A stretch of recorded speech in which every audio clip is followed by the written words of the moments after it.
Have Your Say, Hobsons Bay is a series of stories and experiences of people who live, work and play within the municipality of Hobsons Bay. Let's hear how their lives were changed because of COVID-19. Have your say, Hobsons Bay.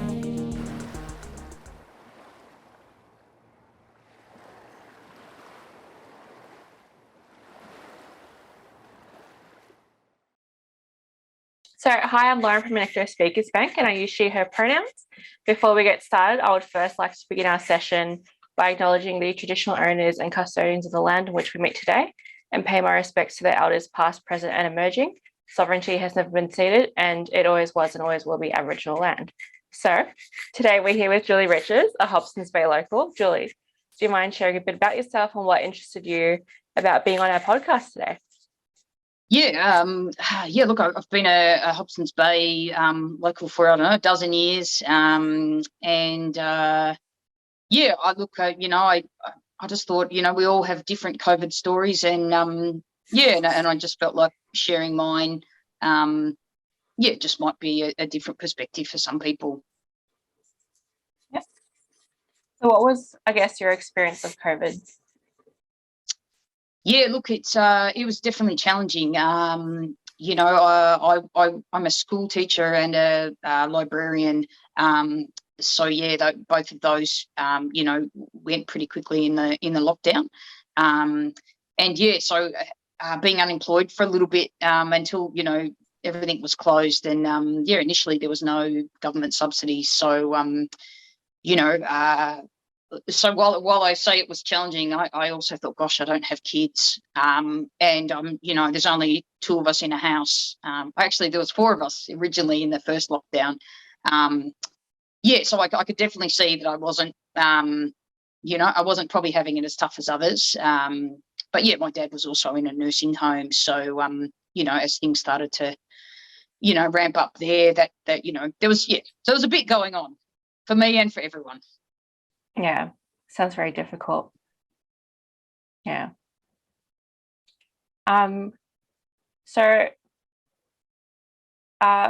Was there, I heard that you wanted to share a story about honouring a story of your father's experience as well, and to honour him and, anyone else who might have, went through similar experiences in aged care. Look, I think when I contacted you, Crew, I said, I'd be interested in sharing my stories, but I have to warn you, it may not be a happy one. And I understand if you don't want it. And because look, my dad consequently, did pass away from COVID, and he was in a nursing home. And for me, I guess when I just thought, I thought by telling the story, it certainly might honour him, and it might also give a voice to some people that maybe can't speak about it. I think I'm pretty lucky to be pretty articulate and in touch with my emotions, and to have gone through lots of therapy, especially during COVID. So, I just thought that by sharing my story of him, like I said, it would not only honour him, but I guess in a way too, as a bit of curiosity, because, my dad died in 2020. In August 2020, and at that stage, COVID, while it was all happening, a lot of people knew no one that had COVID, and so that was a very common experience for me when people would be saying, "Oh no, don't know anyone that's got it." I would say, "Oh, my dad had it and he died," and I remember a lot of people going, "Oh shit, that's the first time I've." Sorry, I don't know if I'm allowed to swear. That's okay. So anyway, so that for me, like I said, I think as it went on, I think people dying became a bit more frequent, and now everyone probably knows someone who's had COVID. But like I said, back then it was a bit of a rarity. The attitude was completely different. Where I think reflecting back on my relationships pre-COVID and pre-lockdowns, that a lot of people were saying, "Oh, it's just the flu, we'll survive, we'll pull through." But unfortunately, I also know people that got COVID and didn't make it through. Yeah. and look, that's that was certainly my experience of it, and in some ways I kind of I guess I wanted, when I did mention my dad dying, it was a couple of times to people that did say, oh, it's only flu, or I don't think it's that bad, and I said, oh well, my dad, or it's not real, and I said, well, it was COVID-19 death was on my dad's certificate, so you can think what you think, but I've got a actual lived experience of it. So I think I did want to give that back to people sometimes as a way of saying, hey, this is real, you know. Yeah. Would you feel comfortable sharing? Sorry. I'm sorry, I had some notes and I was just looking for those. I just wanted to cover some I guess key points, but I think as you know, I guess June, July was, you know, when we'd kind of been through that first lockdown, and you know, and then it started to creep into the aged care nursing homes, and I guess with my dad being in there, it probably pricked another level of awareness in me, that I was sort of like, ooh, you know, dads could be vulnerable here. And you know, my dad was pretty stoic. I just want to say he was a bloke's bloke. You know, he drank beer and he you know, and he tried to chat up all the women in the nursing home, and he used to still whistle at people, you know, before he went into the nursing home. People would walk past his house and he'd whistle at the women. I said, oh, Dad, you're going to get sued one day. He's like, oh, let him try, love, let him try, you know. So he really was a bloke's bloke. He's an old-fashioned, and he, you sounds know, a bit cheeky. Yeah, exactly. And whenever we talk to him about, oh, Dad, how's the standards in there? Because, you know, the issues started arising in other homes before it actually reached his home, and we heard about, you know, you heard all the horror stories of people, our staff not having protective equipment, and you know, and like I knew my dad, he needed showering, he needed help going to the toilet, so I knew people would be really close to him, and I also knew that the staff at the nursing home were of all different cultures, and you know, all non-English speaking backgrounds, and for me, I just remember thinking, as the numbers went up in the other homes with the staff, I just thought, oh, those poor staff. Like, I know how I feel privileged to be an Australian who speaks, you know, who's born here and speaks perfect English.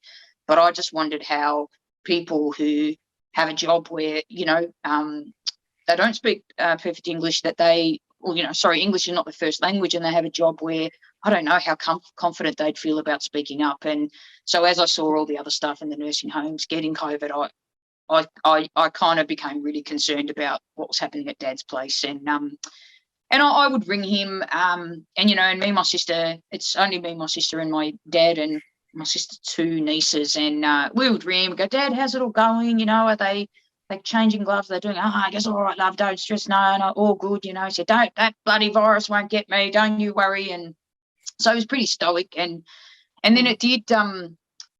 At this point, I was thinking, you know, could I have him to come and live with me? You know, as it was spreading, I really did think that. And look, I lived in a double-story house, and he needs care to, you know, get out of the toilet, go to the toilet, get out of, and I just knew it wasn't practical, you know. And let's be honest, I actually thought I'd probably strangle him myself if I had to live with him. So, you know, it was with a heavy heart that I knew I couldn't do anything, but it certainly crossed my mind. And and then look, we got the email that the home had a case that where Dad was at, and then, you know, we got another couple of more cases, and then I think, you know, really quickly within a couple of weeks, you know, they had one whole floor with, I don't know, 50 cases or something, and you know, it just felt like a ticking time bomb, you know. And Dad had 4 tests, so they would, you know, we'd get a little email saying your dad's had a test, he's fine, you know, and and then came we got a call saying that, you know, I think on Dad's 7th or 8th test, he tested positive. And I guess for me, a clock went off in my head, because I knew at that point, with the media exposure, I knew that if he lasted the first 7 days, he would have a good chance of survival. But if he, you know, the symptoms seemed to be kicking in, and look, he was at high risk, you know, he was an obese man, and he was very immobile and stuff, and like I said, he needed help, and constant help with changing and everything. So and look, my sister spoke to my dad, and probably one of the most difficult things is, I think, because of the staff shortages, like we would ring the home and it would just ring out, we couldn't get in touch with him, and that's because their staff, when we'd ring the reception and complain, they'd say, sorry, our staff, we just don't have the staff to be taking the phone up to the room, and that's pretty crap, to be honest, and they tried to have things where, we got a tablet, an iPad taken into him so that we could call him. But,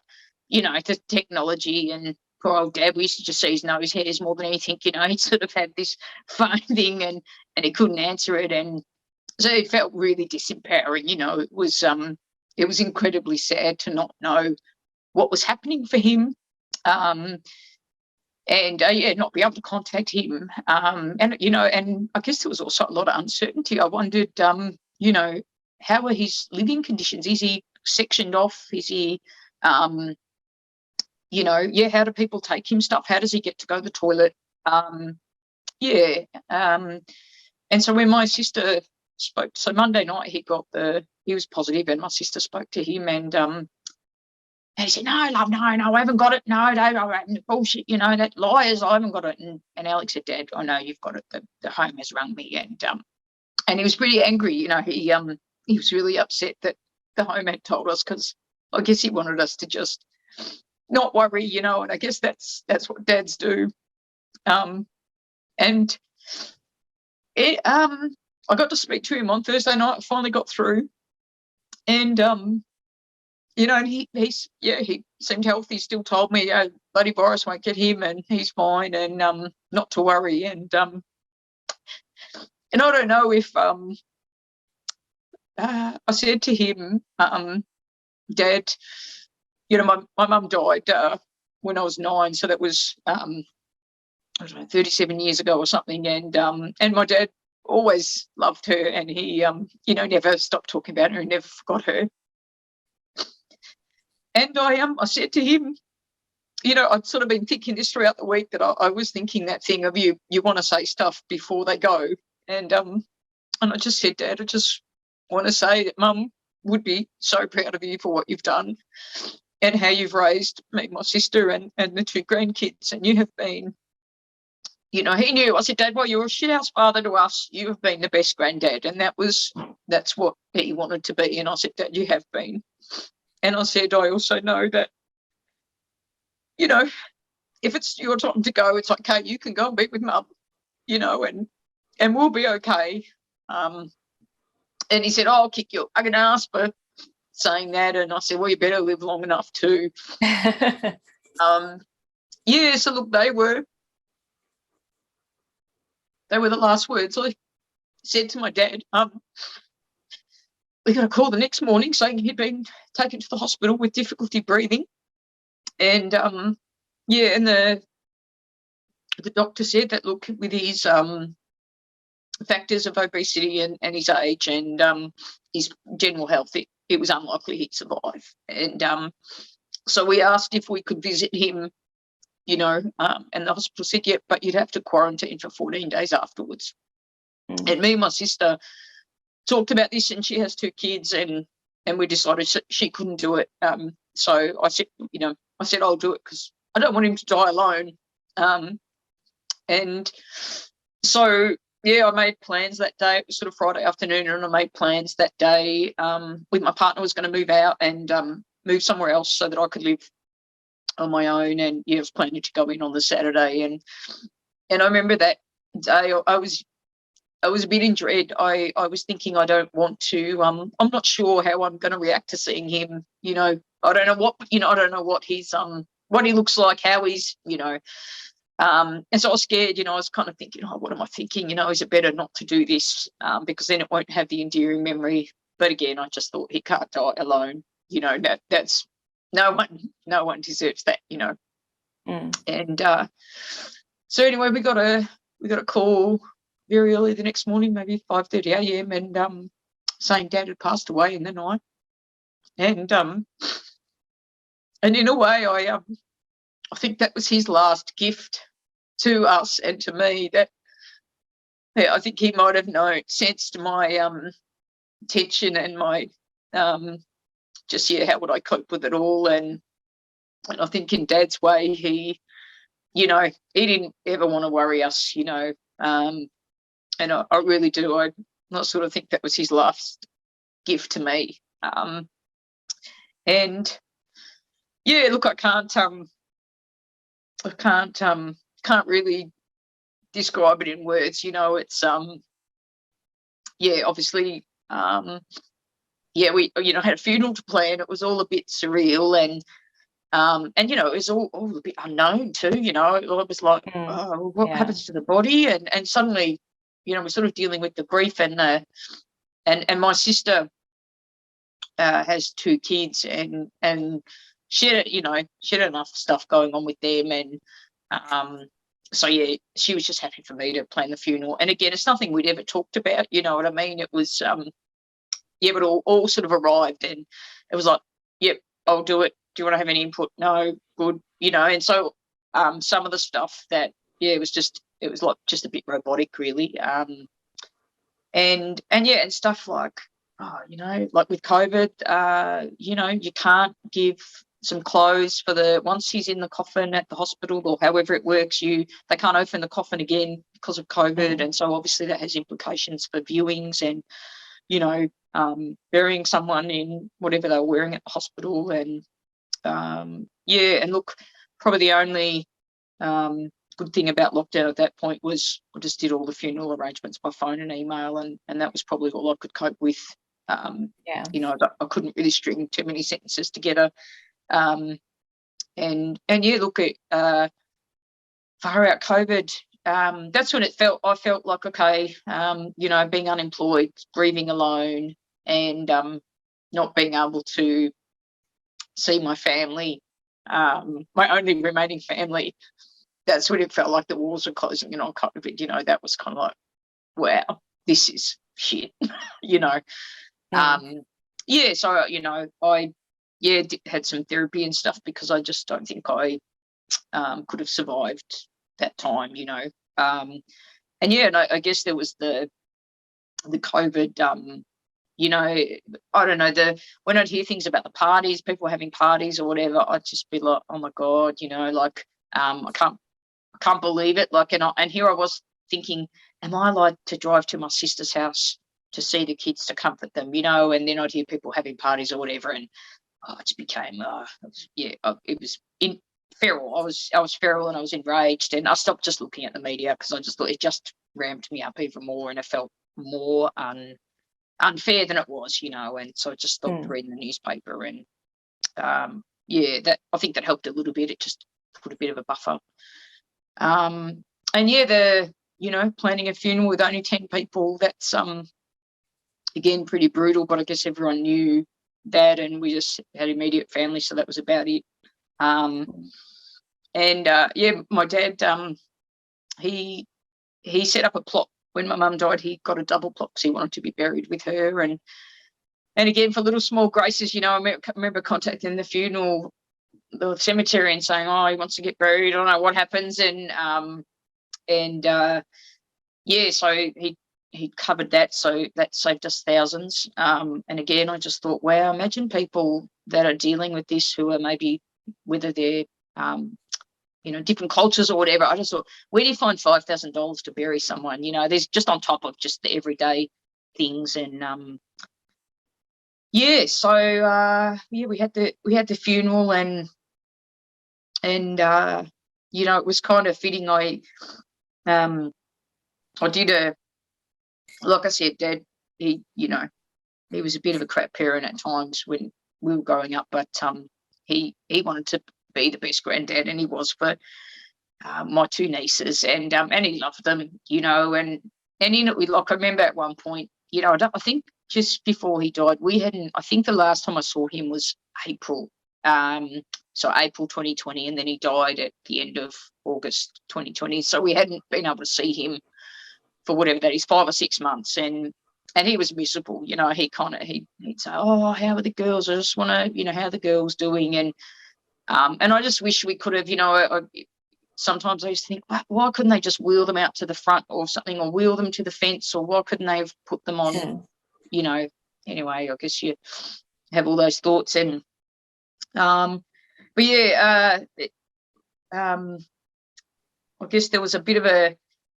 that I guess my dad's life sort of ended. He, look, like I said, he was a bloke's bloke, and he was a bit cheeky, and he loved to be fussed over, while he didn't want us to worry and stuff, like he was always wanting, oh, Jill, can you get me a loaf of bread? Jill, can you bring me a bag of chips? And I was like, Dad, it's a half an hour drive, just take your walker and push yourself up the street and, get your own chips. And but yeah, so look, we because he was a bit of a bigger man, we had to get an extra large coffin, and they only have 4 handles on it. And of course, with COVID, you can only have 10 people at the thing. And so we had 4 handles, but it was just to get that last little bit, we couldn't walk him over. So there was me and my partner holding the back of the coffin, sort of in this very, shuffling along, and like we were trying not to laugh, but I just said out loud, oh, Dad would have loved this, fussed over till the end. And the woman said,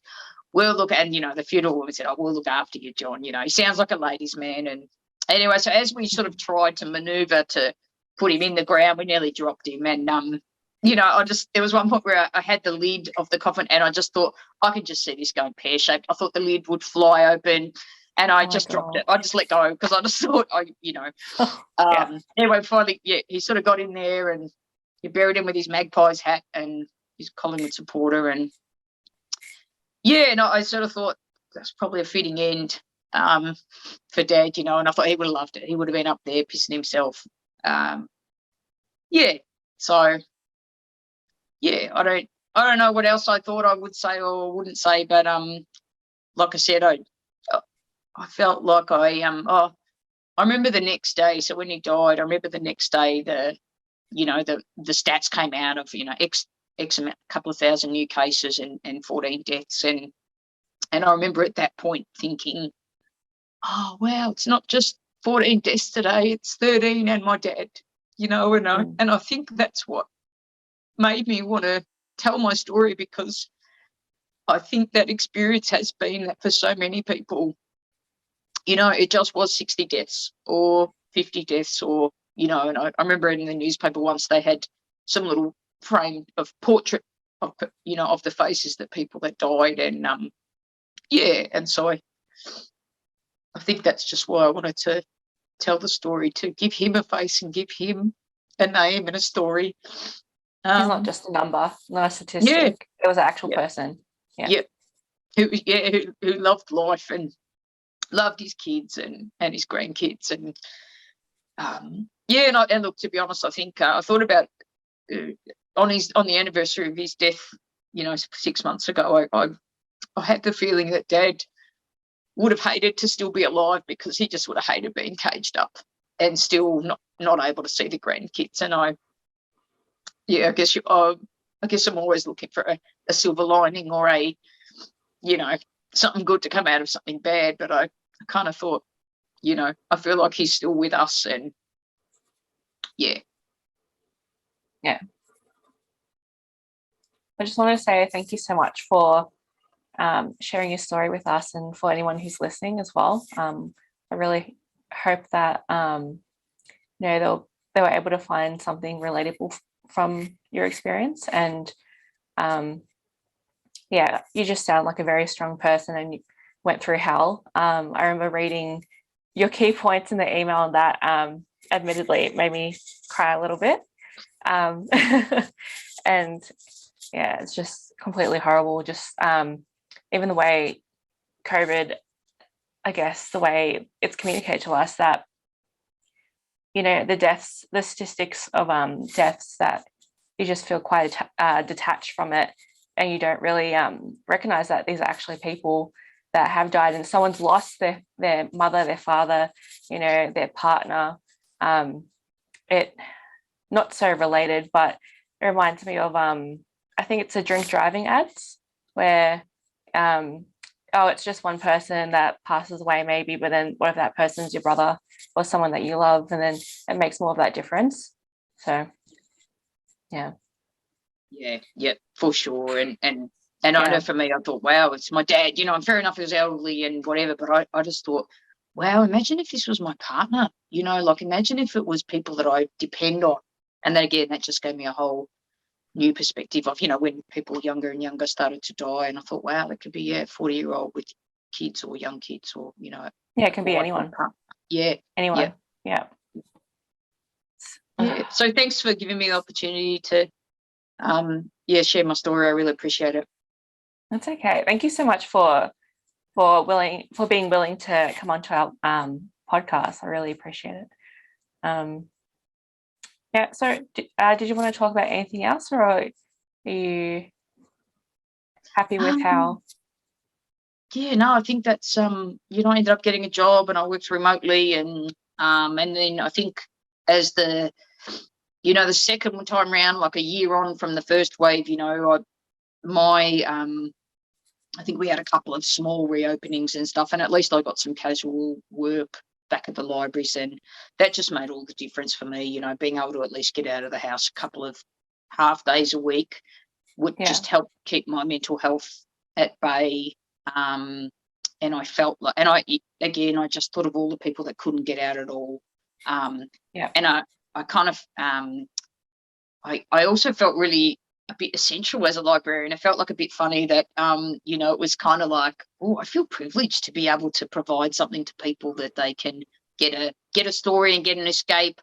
And I found that I started reading a lot of books about the wars and the earlier wars because when I read those, I appreciated that I wasn't on rations and that we didn't, that we could purchase butter and food, and we had that. And we also had the money, we weren't financially strapped like some others, and my partner worked throughout COVID. So again, we had one income. For me, I was constantly thinking about in my work, I've worked with people with disadvantages in their whole life. And for me, I kept thinking about the people that used to spend all day, every day at the library. Like, where were they now? What were they doing? How were people getting their internet? How were people keeping warm?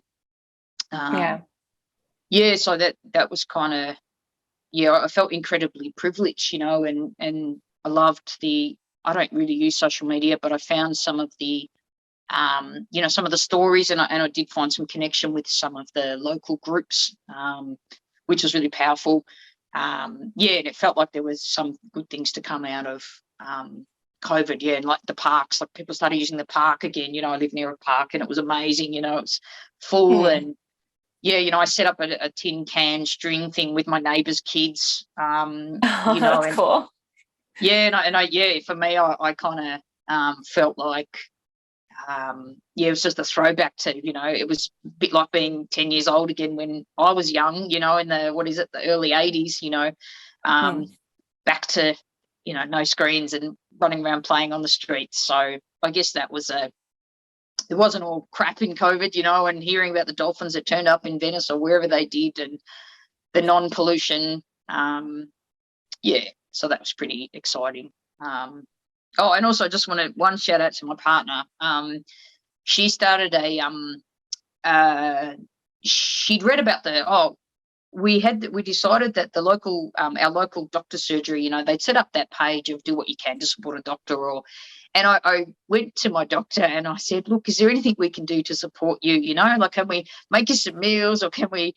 And as I said it, like I saw her face, and I kind of thought, this is a really random thing. Here's this woman who's going to take food from, a stranger. And I was kind of like, I was like, oh, you realize that's a bit weird, right? And so anyway, we were thinking, what could we do? So we put $100 tab on the coffee shop next door, and we said to the GP clinic, hey, look, we've put $100 on, just if you mention you're a doctor or nurse, you can just go and get a coffee. And I remember the CEO writing me an email saying, oh, Julie, just want to say thanks for your incredible gesture, and maybe I can buy you a coffee after COVID, and and then when I did that, my partner said, oh, I've been thinking about, people who are isolated and can't get anywhere, because of course we're all getting isolated and you couldn't leave the home. And my partner said, oh, honey, I think I'm going to write a note to people, and I'm going to put my phone number saying if you need some help. And I was like, really? You want to put your phone number, your real phone number? Like, what if you get creeps? What if you get, weird people? And she's like, well, I don't know. I want people to know that there are good people out there. And I was like, all right, okay, oh fuck, all right, yep. So off it went, and we put the things in the letterbox, in our local letterboxes, and so we started this little group. So it was great. Like, while no one initially asked for help, we had about 20 replies, and 3 people just wrote back and said, "Hey, Suzette, I just want you to know that I don't need anything, but I just wanted to say thank you for just being a fantastic human, to put yourself out there like that." Yeah. And so we had a masks and flasks party. So it was, come to the park with your mask and your flask, and That's amazing. So again, we got a bit creative, and again, we probably had maybe probably of those. Sorry, that's our first meeting. So 15 of us turned up, and we just hung out in the park and talked to people as they were wandering around, and then we created a WhatsApp group, which was just ask and offer help. So they were the only 2 things, and we just said, there's enough commentary around COVID, so we don't want any of that. It's just ask for help and offer it, And and it turned out one of our members and our neighbours was an industrial chemist, so he'd been making his own hand sanitizer, and so at the time when there was no sanitizer, cool. Here we were, so we had a little, system. We had the big containers, and I'd go, just drop off your containers on the front door, and then come back 10 minutes later. So it's kind of a little backyard home operation of the we had people who were just offering extra tomatoes or whatever in their garden. So again, that just felt like we'd created a little community.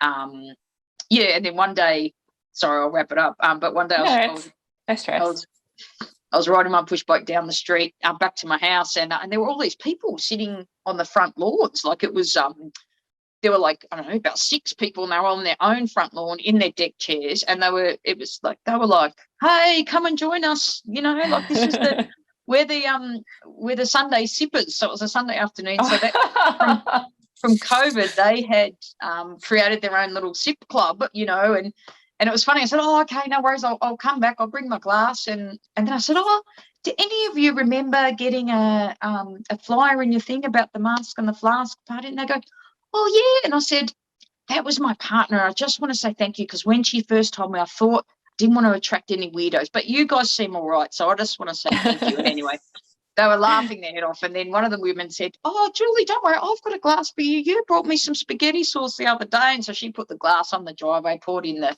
wine, and, had a Sunday sipathon. So, that was,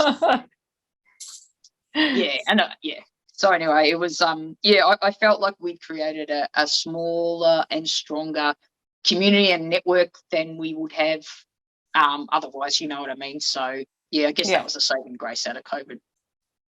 I'm glad that you were able to, get the opportunity, like, to create the opportunity to create a more closer knit community, where it seems like everyone has something to contribute, and to like, their efforts are valued as well. So that's really amazing to hear. Kind of reminds me, so my brother told me there used to be court parties. So, like, if you lived in a court, the neighbours used to have a barbecue, but then that doesn't really happen now because everyone keeps to themselves. But that would be nice if that still happened. Yeah. Oh, that's cool. Maybe I'll, steal some of your ideas and try to start that. Yeah, remember, we had no weirdos in the making of this story. There were no weirdos, so it's, So, like, conditions apply. Yeah. Yep. Or what if there needs to be an interview process of if you want to join the neighborhood crew, that you got to put in an application and sort it out. Yep. All right.